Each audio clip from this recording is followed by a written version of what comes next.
गाड्या आणताना या भागात टाकायला लागले ते. त्यांना सांगायचं इकडे टाकायचं नाही, जेही टाकायचं तिकडे टाकायचं. नमस्कार, आपण पाहत आहात पब्लिक लाईव्ह न्यूज. जळगाव शहरातील डम्पिंग ग्राउंडच्या कामावर लोकप्रतिनिधींनी आज तीव्र नाराजी व्यक्त केली आहे.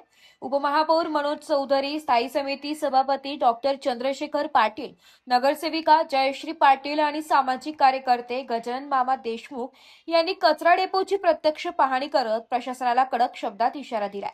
पुण्यातील मोशीसारखी दुर्घटना जळगावात घडू नये यासाठी डम्पिंग ग्राउंडचे काम तातडीने पूर्ण करण्यासह सर्व सुरक्षा उपाययोजना प्रभावीपणे राबविण्याचे निर्देश देण्यात आले. तसेच संथ गतीने सुरू असलेल्या कामाला तात्काळ गती देण्याच्या सूचना संबंधित अधिकारी आणि ठेकेदाराला देण्यात आल्या. डम्पिंग ग्राउंडच्या वारंवार लागणारी आग आणि त्यातून निघणाऱ्या विषारी धुरामुळे परिसरातील नागरिकांचे आरोग्य धोक्यात आले असल्याची गंभीर बाबही लोकप्रतिनिधींनी मांडली आहे. प्रदूषणामुळे त्वचेचे विकार आणि गंभीर आजार वाढत असल्याची चिंता व्यक्त करत नागरिकांच्या जीवाशी कोणत्याही प्रकारचा खेळ सहन केला जाणार नाही असा इशारा देण्यात आला. या पाहणी दरम्यान मनपाचे आरोग्य उपायुक्त डॉक्टर गायकवाड, पर्यावरण अधीक्षक प्रकाश पाटील, आरोग्य सहाय्यक समीर बोरवले, अभियंता विशाल सुर्वे तसेच संबंधित कंपनीचे अधिकारी उपस्थित होते. परिसरातील नागरिकांनीही आपल्या समस्या अधिकाऱ्यांसमोर मांडल्या.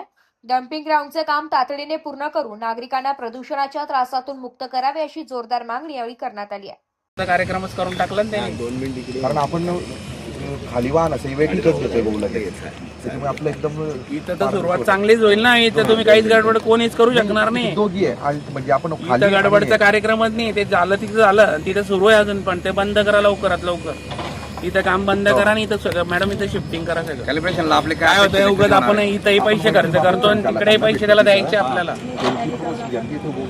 2 ट्रॅक्टरांचे 55 किलो जास्त. आणि मी काय म्हणतो, कॅमेरे आजच्याच त्याला मी 8 दिवसापासून सांगितलंय, आजच्याच सगळे कॅमेरे लावायला लावा आणि त्याची एक्सेस आपल्या ऑफिसला मागव सगळे. आपल्याला दिसलं 6 महिन्यापासून आम्ही इथं पहिले व्हिजिट केली. जसे आम्ही पदावर बसलो त्यापासून आम्ही पहिल्यांदाच म्हणजे 2 ते 3 दिवसात आम्ही जसं महापालिकेची आपली नवीन बॉडी आली तेव्हाच आम्ही आमच्या या प्रभागातील नगरसेवक, मी असेल, डॉक्टर चंद्रशेखर पाटील असतील किंवा जयश्री पाटील असतील, देशमुख मामा असतील, आम्ही हे काम हाताशी घेतलं. आम्हाला पालकमंत्र्यांनी सूचना केल्या होत्या की सर्वात महत्त्वाचा जो मुद्दा असेल तुमच्याकडे तो कचरा फॅक्टरी डम्पिंगचा, तर तुम्हाला लवकरात लवकर मार्गी लावायचा आहे. आणि आज आपण बघितलं असेल गेल्या 6 महिन्याची परिस्थिती आणि आताची परिस्थितीमध्ये खूप चांगल्या पद्धतीने बदल झाला आहे. पण आम्हाला याचा आनंदही आणि खंतही आहे की गेल्या 3 वर्षापासून ह्या मक्तेदाराला वर्क ऑर्डर देऊन सुद्धा कामाचं आज फक्त 20% काम झालेलं आहे. तर आम्ही आता अधिकारी असतील किंवा इथले जे काही कर्मचारी असतील किंवा मक्तेदाराचे काही लोक असतील यांना सूचना केल्या आहेत की लवकरात लवकर 4 महिन्याच्या आत हे काम कंप्लीट झालं पाहिजे.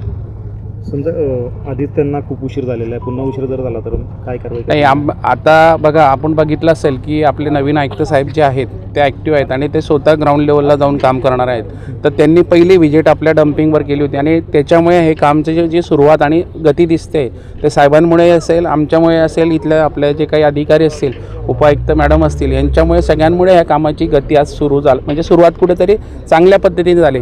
जे धुराचं प्रमाण होतं ते कमी प्रमाणात झालं आहे. जे धूर 100% लोकांना त्रासदायक होतं ते आता 20-30% आलं आहे. म्हणजे 70% लोकांना त्रास जो आहे तो कमी प्रमाणात झाला आहे आणि तो कसा 100% कमी होईल याचे प्रयत्न आमचे सगळ्यांचे राहतील.